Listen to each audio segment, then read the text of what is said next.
নির্বাচন আমরা reform commission থেকে যেটা 19টা এরিয়াতে, 19টা মোটা দাগে 19টা নির্বাচন রিলেটেড এরিয়াতে আমরা আমাদের সুপারিশ দিয়েছি এবং এটার মধ্যে প্রায় 200টা সুপারিশের মতো এসছে এই 19টা এরিয়াতে। আচ্ছা, এটা আপনার এই এরিয়াটা বলার আগে আমি একটু এটা বলে নেই যে আমরা যে সুপারিশগুলো দিয়েছি এটা মূলত আমরা 3 ভাগে ভাগ করা যায় সুপারিশগুলো। কিরকম?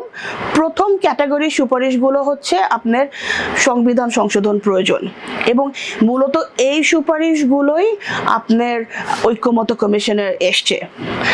দ্বিতীয় ক্যাটাগরির সুপারিশগুলো হচ্ছে আপনার আইন চেঞ্জ কিংবা আইন এনহ্যান্সমেন্ট, যেগুলো হচ্ছে মানে আইনি কাঠামোটাকে আরো মানে স্ট্রং করা, সেটাকে করা যেতে পারে আপনার ধরেন অধ্যাদেশের মাধ্যমে।